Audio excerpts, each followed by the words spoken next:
Big Tech's got to see a pretty good football game here tonight. You know, it's never easy on the road here in Huffman. This is a tough Falcons team.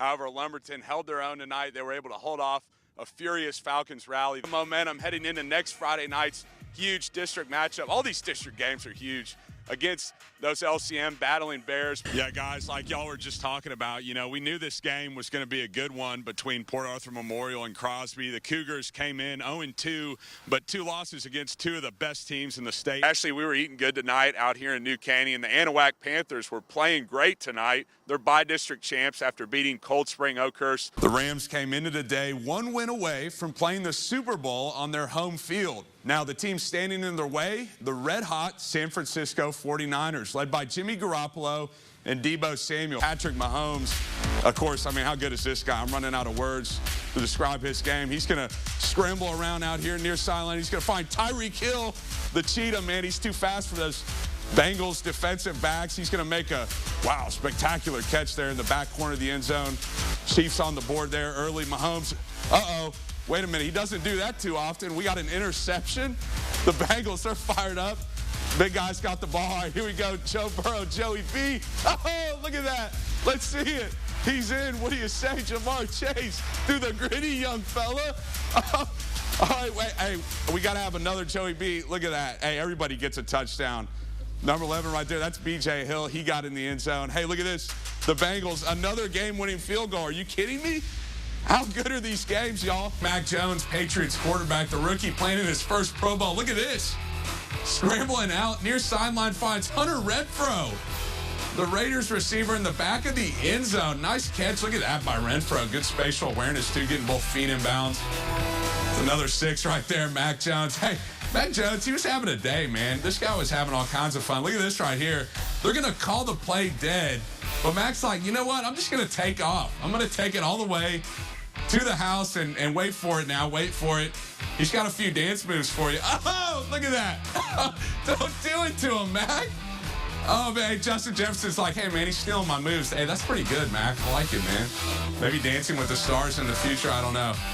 Hey, the AFC, they were having fun all day today.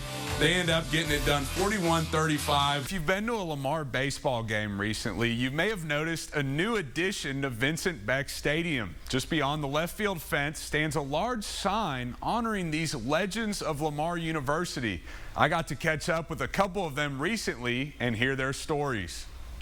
It's hard to think of Lamar baseball without thinking of former Cardinals Jim Gilligan, David Burnson, and Kevin Millar. They all came from different backgrounds but share the same love for the team in red and white. Gilligan, originally from Long Island, played in Lamar's inaugural baseball season in 1967. Went off and played a little pro ball, and then I came back. Gilligan would return to Lamar as a grad assistant in 1969 before going on to be the head coach for over 40 years. More than 1,300 wins, 12 conference titles, and 12 NCAA regional appearances later, Gilligan hung up his cleats in 2016. We've been very blessed with having great players over the years. That's 81 Major League draft picks to be exact. Gilligan says one of his favorite things about his time at the helm was seeing kids develop, both at Lamar and in professional baseball. You take a guy like Kevin Millar, the most coachable guy I've ever had, and I've had great players, but the most coachable.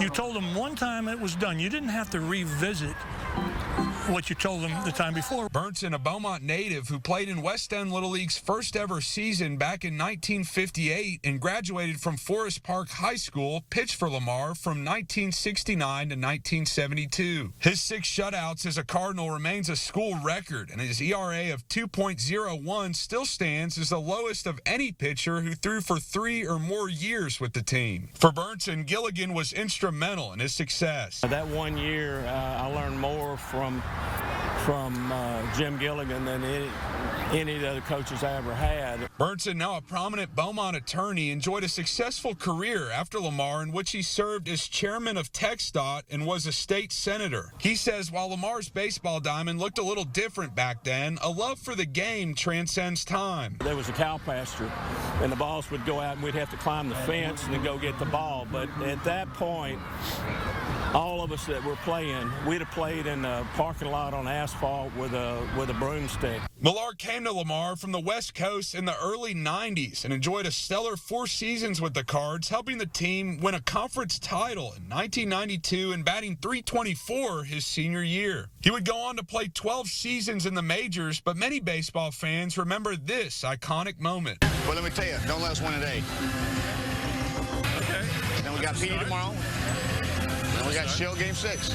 Okay, that's a start. In Game 7, anything happens. Millar prophetically called the Red Sox infamous 4-game comeback against the Yankees in 2004, before Boston would go on to win its first World Series since 1918, breaking an 86-year-long curse. Gilligan and Burnson say besides being a great hitter, Millar was more importantly a great clubhouse guy who garnered a lot of respect from his teammates from Lamar to the big leagues. He's an unbelievable guy, one of the most popular guys that has ever played the game.